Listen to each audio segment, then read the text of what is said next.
नमस्कार करते हैं CBSE class 9 science chapter 3 atoms and molecules देखने को है। आज मोल के ऊपर बात करेंगे, मोल क्या होता है समझेंगे और एनसीईआरटी से कुछ न्यूमेरिकल्स दे रखे हैं उसको भी कवर करने को। चलो स्टार्ट करते हैं। देखो जैसे कि हमको डजन पता है, अगर बोले कि मेरे को एक दर्जन जो है केले चाहिए है ना, 1 डजन मेरे को बनाना चाहिए तो कितना देगा आपको? दुकानदार 12 पीस बनाना देगा। समझ में आता है कि अगर डजन की बात हो रही है तो 12 पीसेस की बात हो रही है। उस तरीके से अगर एक पेयर ऑफ शूज की बात हो कि मेरे को जो है एक पेयर शू चाहिए भैया, तब वो क्या करेगा? 2 पीसेस देगा, मतलब 2 पैरों के लिए आपको दो जूते देगा वो। समझ में आता है कि पेयर मतलब जो है दो बातें हो रही है और डजन मतलब जो है 12 पीसेस की बात हो रही है। उस तरीके से मोल, जो मोल की आज बात है वो ऐसा कि नंबर है जो बहुत जगह काम आता है। वो नंबर क्या है उसको देखते हैं कि 1 मोल जो है कितने के बराबर होता है। तो यहाँ मैं लिख दूं जो 1 मोल होता है, अच्छे से समझना बात को, लेक्चर थोड़ा सा बड़ा होगा लेकिन बहुत अच्छा होगा। अगर 1 मोल की बात करें तो वो होगा 6.022 इंटू 10⁻23। ये होता है 1 मोल का वैल्यू, 1 मोल की वैल्यू। अगर लेट्स से मैं अगर बोला कि मेरे को 1 डजन बनाना दो तो कितना देगा? 12 पीस। उस तरीके से अगर मैं एलिमेंट्स के टर्म से बात करूं कि अगर मैं बोलूं कि 1 मोल कार्बन एटम, कितना बोला मैंने? 1 मोल कार्बन एटम, तो इसका वैल्यू कितना होगा कार्बन एटम की अगर बात करें? इसका निकल के आएगा 6.022 इंटू 10⁻23 एटम्स।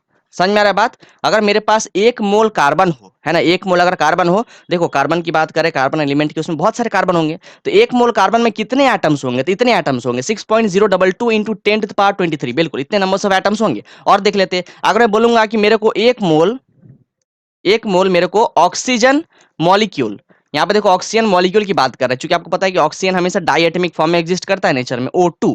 तो बात करें ऑक्सीजन मॉलिक्यूल में कितने होंगे मॉलिक्यूल्स, तो ऑक्सीजन मॉलिक्यूल में जो है आपकी सेम 6.022 इंटू 10⁻23 इतने आपके O2 के मॉलिक्यूल्स होंगे। कितने? 1 मोल ऑफ ऑक्सीजन में आपके इतने नंबर ऑफ O2 मॉलिक्यूल्स आपको देखने को मिलेंगे। समझ में आ रहा है? तो चाहे हम एटम्स के टर्म से बात करें कि हमारे पास अगर कार्बन एटम है तो उसमें कितने एटम्स होंगे, या अगर मॉलिक्यूल के टर्म से बात करें कि मेरे पास अगर 1 मोल इतना मॉलिक्यूल हो तो उसमें कितने मॉलिक्यूल के पार्टिकल्स होंगे, तो आपके इतने जो है 6.022 10⁻23 मॉलिक्यूल के पार्टिकल्स होंगे।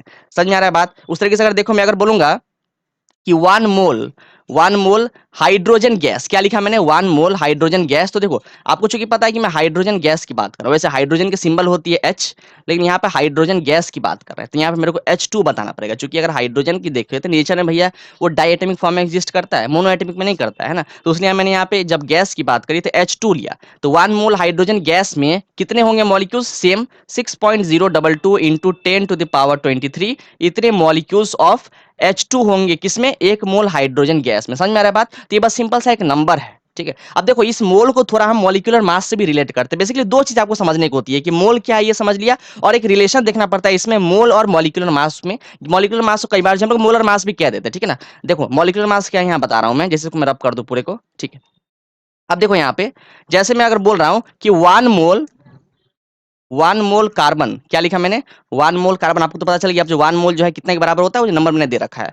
तो 1 मोल कार्बन जो है ये बराबर होगा ग्राम एटमिक मास, अच्छे से देखना मैं क्या बता रहा हूं, ग्राम एटमिक मास ऑफ कार्बन। तो कार्बन की जो ग्राम एटमिक मास होगी वही बराबर होगी उसके 1 मोल का। जैसे आपको पता है कि एटमिक मास क्या होता है, हम लोग देख रखे हैं, एटमिक मास के ऊपर लेक्चर भी करा था, पूरा बताया था, इसके पहले देख के आ जाना, मैं लिंक डाल दूंगा। तो उसमें हमने देखा था कि एटमिक मास क्या होती है, लेकिन यहाँ पे एटमिक मास नहीं बोल रहा है, ग्राम एटमिक मास बोल रहा है तो चीज एक ही, बस क्या करेंगे वहां पे जो है हम लोग यूनिट का इस्तेमाल करते थे, यू। अगर आपको याद होगा, मैं अगर कार्बन की बात करूं तो कार्बन की जो है एटमिक मास कितनी होती है? वो होती है 12 U। आपको पता है यू क्या है यहाँ पे? इसको यूनिफाइड मास बोलते हैं। उस तरीके से अगर बात करें हीलियम की भैया, हीलियम की कितनी होती है एटमिक मास? इसकी होती है 4U, है ना। अगर नाइट्रोजन की बात करें इसकी होती है 14U। ऐसे करके बहुत सारे एलिमेंट्स होते हैं, तो हर एक की हम एटमिक मास निकाल लेते हैं। लेकिन अभी हम ग्राम एटमिक मास की बात करें तो सिंपल सा फंडा ये है कि ग्राम एटमिक मास में आपका वैल्यू तो वही रहेगा, बस यू के जगह जी लगा देना। देखो कितना आसान है, बड़ा आसान है। तो मैंने यहाँ पे भी क्या करा, अगर मेरे को जो ग्राम एटमिक मास चाहिए हीलियम का, सिंपली क्या कर दो 4G लिख दो। ग्राम एटमिक मास चाहिए नाइट्रोजन का, सिंपली कर दो 4G कर दो। समझ में आ रहा है ग्राम एटमिक मास कैसे निकालते हैं? एटमिक मास आपको पता हो, बस वहां से यू को हटा के जी लगा देना, तो आपको एटमिक मास जो है ग्राम एटमिक मास बन जाएगा, ठीक है। अब इस पार्ट को मैं रब कर देना हूं यहाँ से, हाँ इसको जरा मैं यहाँ से रब कर दूं। अब देखो अच्छे से, अब क्या करेंगे, आपको मैं इसे रिलेट करके दिखा दे रहा हूँ कैसे दोनों जो है रिलेशन शो करते हैं एक दूसरे में। तो मैंने क्या बोला, 1 मोल कार्बन बराबर होता है ग्राम एटमिक मास ऑफ कार्बन के, जिसको मैं ऐसा भी लिख सकता हूँ। देखो आप अगर अच्छे से देखो तो 1 mole carbon atom, 1 mole carbon atom is equals to, यहाँ पे कितना लिख सकता हूँ? 12 ग्राम बोल सकता हूँ, क्योंकि कार्बन की ग्राम एटमिक मास कितनी होती है? 12। तो देखो ये इसके बराबर होगा, या इसको मैं ऐसे भी तो बोल सकता हूँ ना कि 6.022 into 10⁻23 atoms of atoms of carbon equals to 12 gram. समझ में आ रहा है बात? ऐसे भी तो बोल सकते हैं भैया, क्योंकि 1 मोल तो इसी के बराबर होता है ना 6.022 10 to the power 23।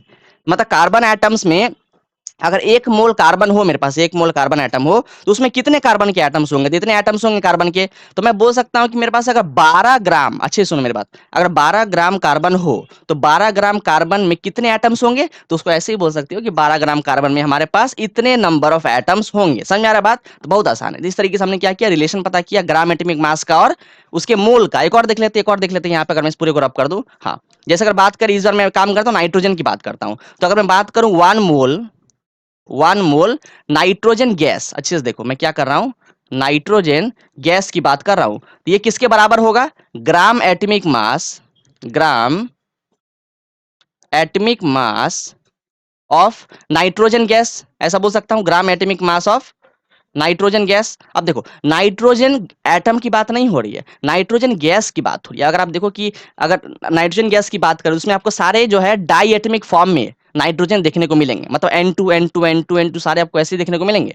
समझ में आ रहा है? तो अगर बात करें 1 मोल, यहाँ देखो इसी चीज को मैं लिख रहा हूं, तो 1 मोल अल्टीमेटली ये बोल सकते हैं कि 1 मोल N2 गैस में ये किसके बराबर होगा? ग्राम एटॉमिक मास कितना होता है नाइट्रोजन का? अगर नाइट्रोजन एटम की बात करें, अच्छे से सुनो, अगर नाइट्रोजन एटम की बात करें तो उसकी एटॉमिक मास होती है 14U, नाइट्रोजन एटम की बात करें। लेकिन यहां नाइट्रोजन मॉलिक्यूल की बात हो रही है, तो 14 को 2 से मल्टीप्लाई कर दो, 14 2 कितना होता है 28। इसका मतलब 1 मोल नाइट्रोजन गैस ये कितने के बराबर होगा? 28। और चूंकि यहां एटॉमिक मास नहीं ग्राम एटॉमिक मास की बात हो रही है, तो 28 ग्राम लिख दो। समझ में आ रहा है? या इसको मैं ऐसे ही बोल सकता हूं कि देखो 1 मोल कितने के बराबर होता है? आपको पता है नंबर 1 मोल जो है बराबर होता है 6.022 इंटू 10 to the power 23, इतना, ठीक है, इतना N2 मॉलिक्यूल्स बोल सकते हैं।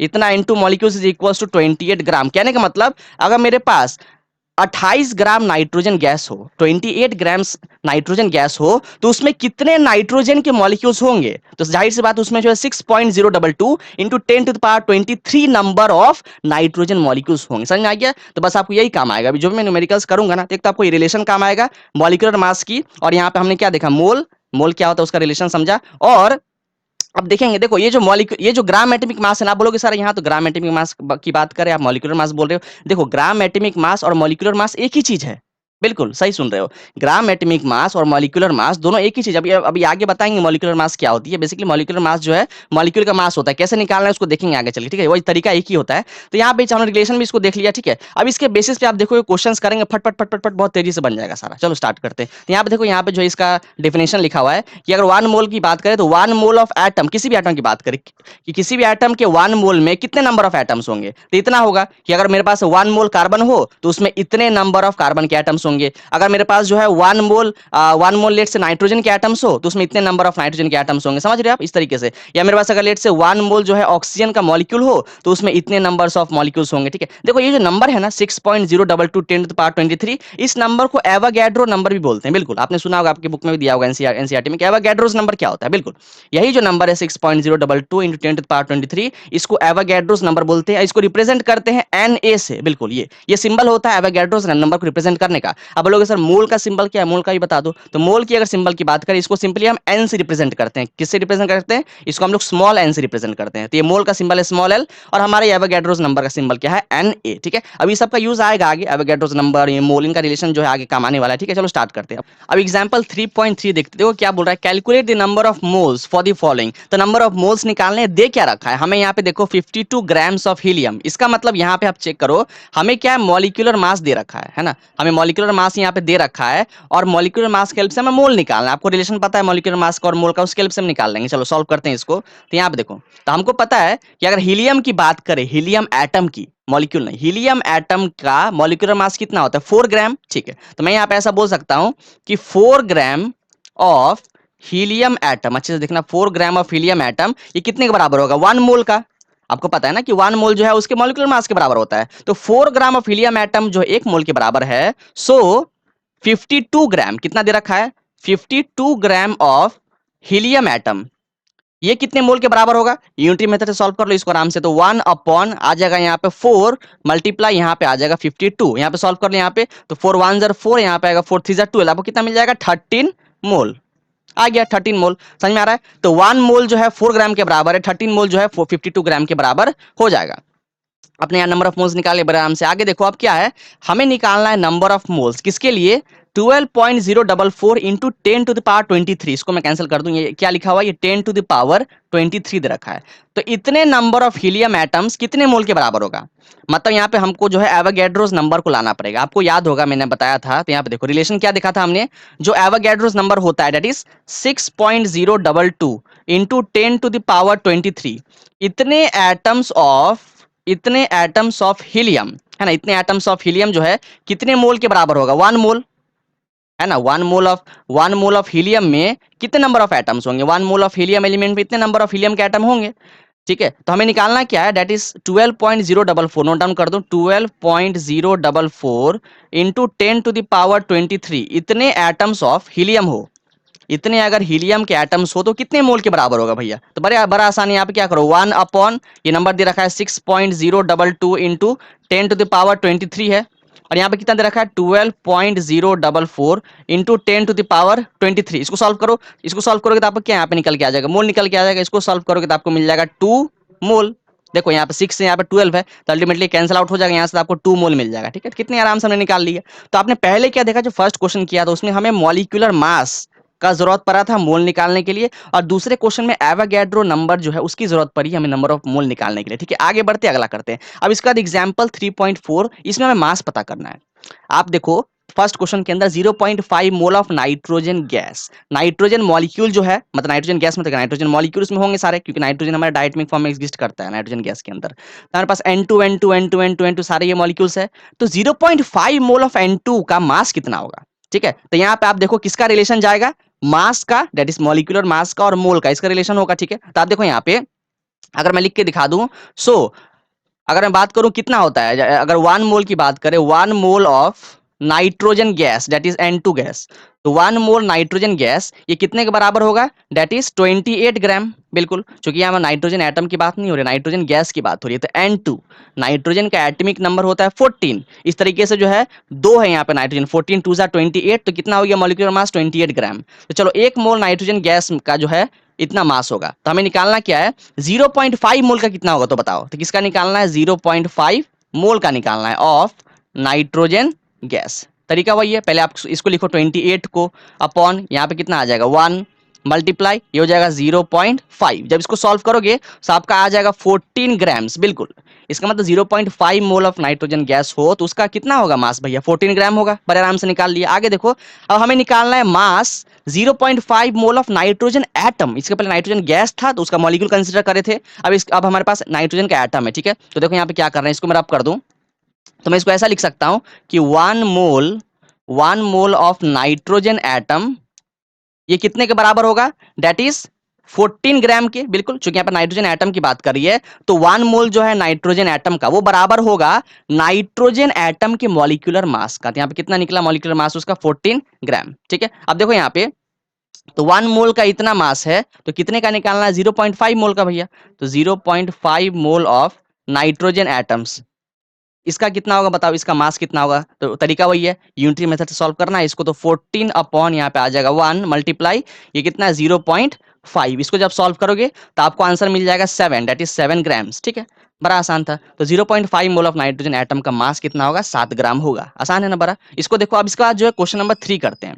इसमें देखो हमें क्या है, ये इतना दे रखा है कि इतने नंबर ऑफ नाइट्रोजन एटम का मास कितना होगा। आप देखो यहाँ पे नंबर ऑफ एटम्स दे रखा है, इसका मतलब आप यहाँ पे ये मान के चलो कि हमारा एवोगैड्रो नंबर आने ही वाला है, क्योंकि नंबर्स दे रखा है भैया, इतने नंबर ऑफ नाइट्रोजन एटम है, तो इतने नंबर ऑफ नाइट्रोजन एटम का मास कितना होगा। तो एवोगैड्रोस नंबर और मॉलिक्यूलर मास, इसका रिलेशन जाएगा, किसका, एवोगैड्रोस नंबर और मॉलिक्यूलर मास का रिलेशन जाएगा। ठीक है, इसको मैं रब कर दे रहा हूं, तो यहाँ पे देख लो, तो हमको पता है दैट इज 6.022 इंटू 10⁻23।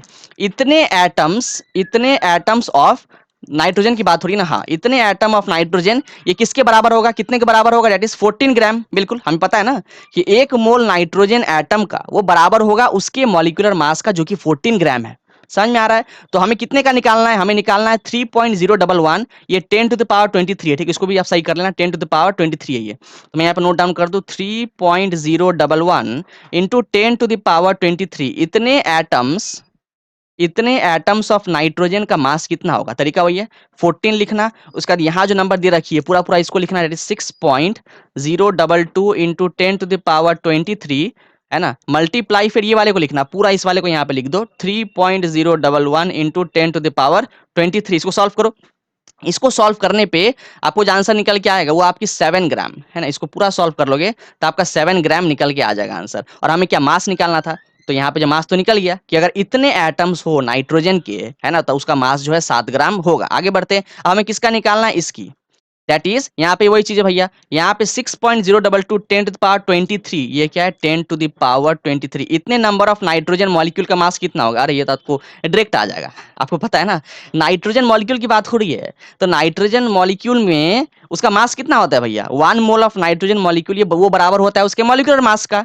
मतलब 1 मोल ऑफ नाइट्रोजन मॉलिक्यूल वो बराबर होगा कितना, नाइट्रोजन मॉलिक्यूल का मॉलिक्यूलर मास कितना होता है, 14 2 28, तो आ गया डायरेक्ट आंसर। तो मैं ऐसा ही बोल सकता हूं कि 6.022 into 10⁻23 number of nitrogen molecules, उसका एटॉमिक मास कितना है, या सिंपली उसका मास कितना है 28 ग्राम्स। आ गया आंसर, ठीक है। इसका आंसर कितना लिख देना, 28 ग्राम्स, डायरेक्ट ही आ गया, बड़ा आसान था। आगे बढ़ते हैं, अब हम लोग जो है एग्जाम्पल 3.5 करते हैं, इसको समझते हैं अच्छे से। यहाँ पे कैसे करना होगा, calculate the number of particles in each of the following. Number of particles निकालने, अभी तक तो मोल निकाल रहे थे है ना, मास पता कर रहे थे, अब हमें जो है नंबर ऑफ पार्टिकल्स पता करने कितने हैं भैया। जैसे अगर यहाँ बोल रखा है कि 46 ग्राम ऑफ सोडियम एटम दे रखा है, कि सोडियम एटम्स है कितना 46 ग्राम, उस 46 ग्राम सोडियम एटम्स में कितने पार्टिकल होंगे सोडियम के, पता करते हैं। तो मतलब यहाँ पे किसका रिलेशन जाएगा, यहाँ पे एक रिलेशन बनेगा मॉलिक्यूलर मास का, और किसका बनेगा, नंबर ऑफ पार्टिकल्स का, इसी दोनों का तो बनेगा। तो आपको रिलेशन पता है, वो रिलेशन क्या है, मैं लिख दूं, नंबर ऑफ, यहाँ पे जो है रिलेशन बनने वाला है मास का और नंबर ऑफ पार्टिकल्स का।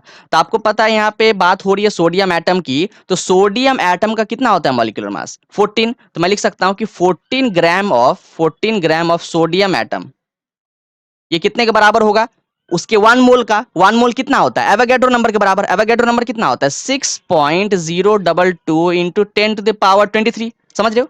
अरे जो 14 ग्राम होगा सोडियम एटम वो कितने के बराबर होगा, उसके 1 मोल का, 1 मोल मतलब उसके एवोगैड्रो नंबर का इतना नंबर होता है। तो 14 ग्राम जो है, 14 ग्राम ऑफ सोडियम एटम में, अच्छा ये सोडियम कर दो Na, तो 14 ग्राम ऑफ सोडियम एटम में इतने पार्टिकल्स होंगे, मतलब इतने एटम्स होंगे सोडियम के, तो कितने का निकालना है हमें 46 ग्राम का, बड़ा आसान है। तो 46 ग्राम ऑफ सोडियम एटम में कितने पार्टिकल्स होंगे सोडियम के, तो पहले इसको लिखो 6.022 इंटू 10⁻23 डिवाइड बाई ये नंबर लिखो 14, मल्टीप्लाई यहाँ पे लिख देना 46 है ना। इसको आप सॉल्व करो, इसको जब सॉल्व करोगे तो आपका आंसर पूरा जब सॉल्व कर लेना तो आपका यहाँ पे एक आंसर निकल के आ जाएगा, जो कि आपके नंबर ऑफ पार्टिकल्स को बता रहा होगा। क्या बता रहा होगा, नंबर ऑफ पार्टिकल्स के। और वो कितना निकल के आता है मैं यहाँ पे लिख दूँ, वो जो आपका आंसर आएगा वो होगा 12.044 इंटू 10⁻23। बिल्कुल इतने नंबर ऑफ पार्टिकल्स, पार्टिकल्स मतलब यहाँ पे किस पार्टिकल की बात हो रही है, एटम की बात हो रही है।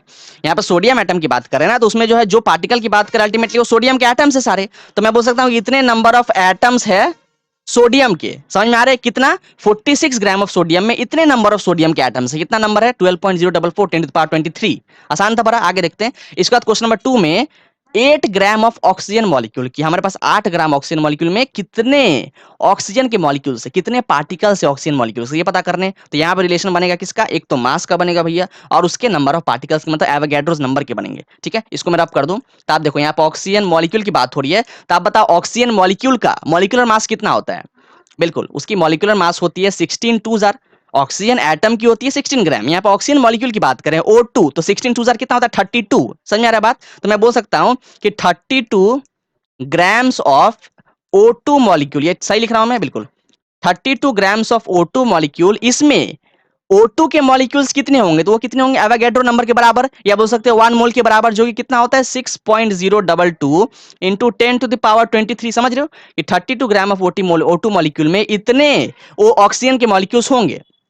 हमें कितने का निकालना है चेक करो, हमें 8 ग्राम का निकालना है। सो इसको सॉल्व कर लो। सो 8 ग्राम ऑफ O2 मॉलिक्यूल में ऑक्सीजन के मॉलिक्यूल्स कितने होंगे, मतलब ऑक्सीजन के पार्टिकल्स कितने होंगे बताओ भैया। यूनिटी मेथड सॉल्व कर लो इसको, कैसे लिखोगे 6.022 इंटू 10⁻23, नीचे में कितना आ जाएगा 32, और यहाँ पे कितना आ जाएगा 8। ठीक है, इसको सॉल्व करो। इसको जब सॉल्व करोगे तो आपकी एक आंसर निकल के आएगी। ठीक है, वही आंसर जो है आपको यहाँ पे क्या दे देगा, हम यहाँ पे नंबर ऑफ पार्टिकल्स निकाल रहे थे, आपको नंबर ऑफ पार्टिकल्स यहाँ पे आंसर आपका निकल के आ जाएगा। सो कैलकुलेट कर लेना पूरा इसको, ठीक है ना। आगे बढ़ते हैं, अब देखो यहाँ पे वैसे अब जो है क्वेश्चन नंबर 3 करते हैं, इसमें क्या निकालना है 0.1 मोल of carbon atoms, 0.1 mole of carbon atom, इसका पता करना है। देखो आप अगर चाहो तो इसका आंसर भी नोट डाउन कर सकते हो। अगर मैं इसका आंसर निकाल दूं नंबर ऑफ पार्टिकल्स कितने होंगे, तो इसका निकल के आता है 1.51 इंटू 10⁻23। इसको कैलकुलेट भी कर सकते हो कि 8 ग्राम ऑफ ऑक्सीजन में, अगर ऑक्सीजन का मेरे पास 8 ग्राम हो तो उसमें कितने होंगे नंबर ऑफ पार्टिकल्स, इतने पार्टिकल्स होंगे 1.51, आपको दिख रहा होगा आई गेस 1.51 इंटू 10⁻23 इतने ऑक्सीजन के पार्टिकल्स होंगे। अब देखो हमें क्या निकालना है, मोल दे रखा है कि 0.1 मोल ऑफ कार्बन, इस बार जो है पहले सोडियम का बात कर, ऑक्सीजन की बात कर, अब कार्बन की बात करें। कार्बन एटम से देखो तो एक 0.1 मोल ऑफ कार्बन एटम में कितने कार्बन के पार्टिकल्स होंगे, कितने कार्बन के एटम्स होंगे, तो यहाँ पर रिलेशन किसका बनेगा, यहाँ रिलेशन बनने वाला है मोल का और बनने वाला है नंबर ऑफ पार्टिकल्स का, मतलब एवोगैड्रोस नंबर का। ठीक है, इसको मैं रब कर दूं, तो आप मुझे बताओ कार्बन की बात करें तो कार्बन का मैं लिख सकता हूं कि 1 मोल ऑफ कार्बन एटम, कि मेरे पास कार्बन एटम का 1 मोल हो, उसमें कितने पार्टिकल्स होंगे। आपको पता है कि किसी भी एटम की बात करें या किसी भी मॉलिक्यूल की बात करें, उसका 1 मोल लिया जाए तो उसमें कितने पार्टिकल्स होते हैं भैया, तो वो होते हैं 6.022 इंटू 10⁻23 एटम्स। समझ में आ रहा है कि 1 मोल कार्बन का हो तो उसमें कितने कार्बन के एटम होंगे, इतने कार्बन के एटम्स होंगे। तो 1 मोल में इतना होगा, निकालना कितने का है, 0.1 मोल का। तो 0.1 मोल में कितने होंगे, 0.1 मोल ऑफ कार्बन एटम। सॉल्व कर लो, इसका कर लो 6.022 इंटू 10⁻23 डिवाइडेड बाई यहाँ पे 1 और यहाँ पे जो है 0.1 से मल्टीप्लाई कर देना। इसको आप सॉल्व कर लोगे तो आपको यहाँ पे आंसर निकल के आएगा, वही आपको क्या देगा, number of atoms in 0.1 mole of carbon. समझ में आ रहा है, इसको सॉल्व कर लेना। वैसे यहाँ से क्लियर दिख रहा है, इसको नीचे आप इसको आप सॉल्व करोगे तो यहाँ पे आंसर कितना दिख रहा है, 6.022 इंटू 10⁻22। बिल्कुल इतने एटम्स है किसके, इतने एटम्स है कार्बन के। समझ में आ रहा है कि 0.1 मोल ऑफ कार्बन में इतने एटम्स होंगे भैया, देख लो इतना लिख रखा है मैंने, ठीक है ना। तो हमने क्या करा, पूरा सॉल्व कर दिया। अच्छा एक और क्वेश्चन करना है, एनसीईआरटी से एक और दे रखा है, इसको भी कर लेते हैं। चलो यहाँ पे क्या दे रखा है, if 1 mole of carbon atoms वे, इतना कि 1 मोल ऑफ कार्बन एटम है, उसका वजन कितना दे रखा है, 12 ग्राम, मतलब उसकी मास दे रखी है। अब क्या निकालना है, what is the mass of 1 atom of carbon. समझ में आ रहा है, 12 ग्राम हमें क्या दे रखा था, 1 मोल है कि 1 मोल ऑफ कार्बन एटम, मतलब क्या 1 मोल मतलब क्या, आपको नंबर पता है कि अल्टीमेटली क्या बोलना चाह रहा है कि 1 मोल मतलब क्या, 6.022 इंटू 10⁻23। बिल्कुल कि इतने एटम्स ऑफ कार्बन है, इतने एटम्स ऑफ कार्बन है, और इतने एटम्स कार्बन का मास कितना है, चेक करो 12 ग्राम दे रखा है। बिल्कुल इतने एटम्स ऑफ कार्बन का जो है मास 12 ग्राम दे रखा है। तो इतने का 12 ग्राम होगा तो एक का कितना होगा, एक ही एटम का पूछा है ना, तो एक कार्बन एटम में कितना होगा, ऐसे निकाल लो। सो 1 एटम ऑफ कार्बन, इसका कितना होगा, यूनिटी मेथड से सॉल्व कर लो इसको। यहाँ पे 12 लिख दो, यहाँ पे कितना आ जाएगा, दैट इज 6.022 इंटू 10⁻23 मल्टीप्लाई यहाँ पे आ जाएगा 1। इसको सॉल्व करोगे तो आपको आंसर कितना आ जाएगा, इसको पूरा कैलकुलेट कर लेना आप। तो कैलकुलेट करने पे आ जाएगा 1.9 इंटू 10⁻−23 ग्राम आ गया।